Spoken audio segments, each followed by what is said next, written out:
Éduquez votre œil. Avant de démarrer votre collection, renseignez-vous, regardez tout, aiguisez vos sens, votre regard. L'art n'est pas sorcier, ce n'est pas abscons, obscur. Il n'y a pas de mode d'emploi détenu par quelques privilégiés seulement, d'une élite financière ou intellectuelle. Visitez les musées, les galeries pour vous familiariser avec l'art. L'art de toutes les périodes, y compris d'autres civilisations. C'est important d'avoir une vision aussi complète que possible. L'art occidental n'a pas le monopole de la culture visuelle. C'est très important d'élargir ses horizons.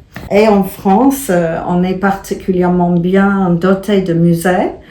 C'est absolument remarquable. Il y a des institutions de très grand renom mondial. Le musée du Louvre, le musée d'Orsay, le musée d'art contemporain de la ville de Paris, le musée, mais aussi bien sûr le palais de Tokyo, la Fondation Vuitton, la Bourse du commerce Fondation Pinault, le musée Guimet pour les cultures non occidentales.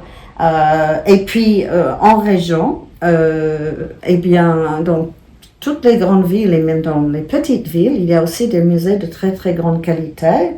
Je pense au musée des Beaux-Arts de Rouen, à Dijon, le Consortium et le musée des Beaux-Arts de Dijon qui est remarquable. À Marseille, le MAC, le MUSEM. C'est une incroyable richesse et un très très grand privilège d'avoir un accès aussi complet et à si grande proximité d'autant de chefs-d'œuvre dont le monde nous envie.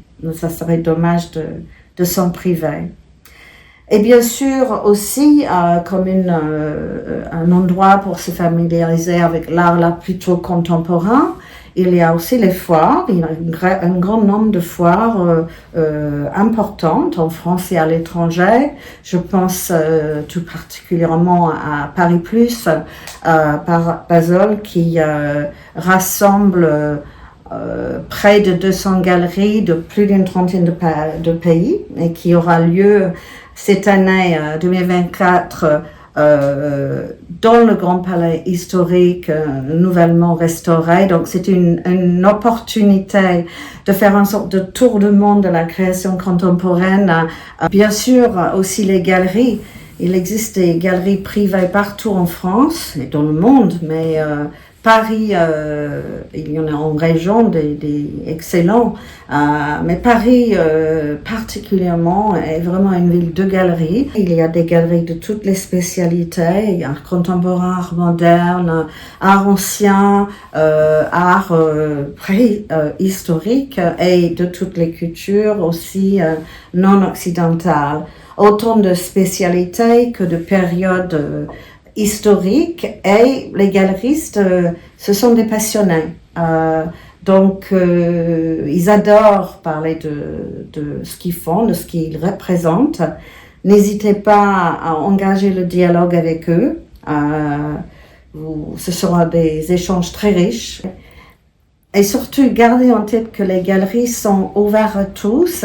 C'est un accès libre et gratuit. On n'y pense pas forcément parce que ça peut avoir l'air d'être des lieux un peu avec des vitres opaques, un peu secrets. Pas du tout. Il suffit de pousser la porte et vous allez être accueillis d'abord par la vision d'œuvres d'art de grande qualité. L'intelligence artificielle de Your Art est un outil complémentaire, très performant, ludique et surprenant. Mais l'interprétation des propositions de l'intelligence artificielle dans tous les domaines requiert bien sûr une intelligence humaine. Je vous recommande également sur Your Art Iris, l'assistante virtuelle qui est dotée d'une intelligence artificielle très bluffante d'ailleurs. Faites un tour sur la plateforme avec elle, dans l'histoire de l'art, dans l'histoire contemporaine.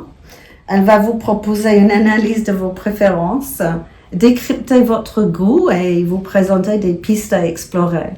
Même pour un grand connaisseur, c'est un jeu captivant, une détente amusante qui vaut bien une séance chez un coach personnel, chez une voyante ou avec un personal shopper.